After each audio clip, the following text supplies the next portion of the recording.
The most played game in human history made its inventor almost nothing for over a decade, not because it failed, because he built it inside a country where you were not allowed to own your own ideas.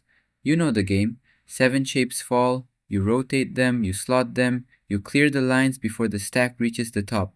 It is so simple that a child gets it in seconds, and so deep that it has eaten millions of hours of human attention.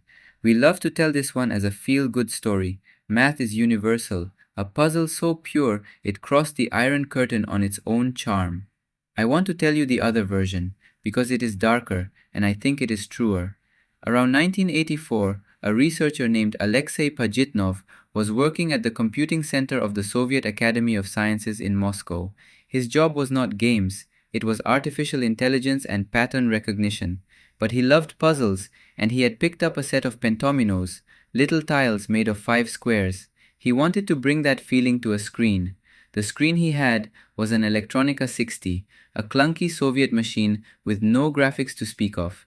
5 squares made the puzzle too messy, so he dropped to 4. 4 squares, 7 shapes. He called it Tetris. The blocks were just text characters stacking in a terminal, and people who tried it could not stop playing. And I mean could not stop. His colleagues stopped working. The thing spread through the building like a fever, then through other offices in Moscow, copied from one floppy disk to the next. There is a name for what it does to your brain. People who play it for hours start seeing the falling shapes when they close their eyes. It hijacks the part of you that wants to put things in order. Pajitnov had built a near-perfect trap for human attention, and he had built it almost by accident, after hours, on a machine that could barely draw a box. Here is the part the feel-good version skips. Pajitnov was a state employee. Under the Soviet system, anything he made on the job belonged to the state, not to him. So the most addictive thing ever coded earned its creator exactly nothing. No royalty, no ownership. He watched it spread, first copied disk to disk across Moscow, then leaking out through the Eastern Bloc and into the West, while he had no legal claim to a single copy. And once it reached the West, the real fight began. Not a fight about who made it, a fight about who controlled it. A businessman named Robert Stein saw it and tried to license it, but he made deals before he actually held the rights. He passed pieces to Microsoft, part of the empire of the British tycoon Robert Maxwell. Those rights got sliced and sold across computers and consoles and arcades until nobody was quite sure who owned what. Atari, through its Tengen label, claimed the console rights. Nintendo wanted the game too. Lawyers circled. The man who cut through it was Henk Rogers, a game designer and publisher who simply got on a plane to Moscow to find the actual source. The source was L-Org, the Soviet state agency that controlled software exports. Rogers sat across from the Soviet officials and worked out what almost nobody else had bothered to do. He traced the real rights, especially the handheld rights, straight back to the state that owned them. He secured those handheld rights for Nintendo. That decision is why Tetris shipped in the box with the Game Boy in 1989.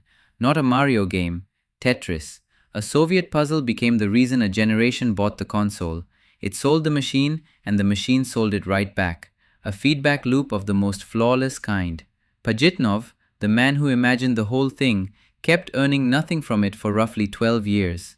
He eventually moved to the United States, and only in 1996, once the rights finally reverted, did he and Henk Rogers form the Tetris company, and only then did the inventor start collecting on his own invention. So here is my thesis. We keep telling Tetris as proof that a great idea finds its way. It is the opposite. It is proof that inventing something and capturing its value are two completely different skills. The world does not reward whoever had the idea. It rewards whoever controls the rights. Pajitnov had genius. Rogers had a passport and a plan. Both mattered, but only one of them got paid for years. This story rhymes with every other one we tell here, where the person who built the thing watched someone else collect. If this stacked up for you, do the thing that keeps this channel from topping out, like subscribe and drop a comment, because every one of those is a line cleared and it keeps the whole tower from dropping. Stack them with me and I will see you in the next one.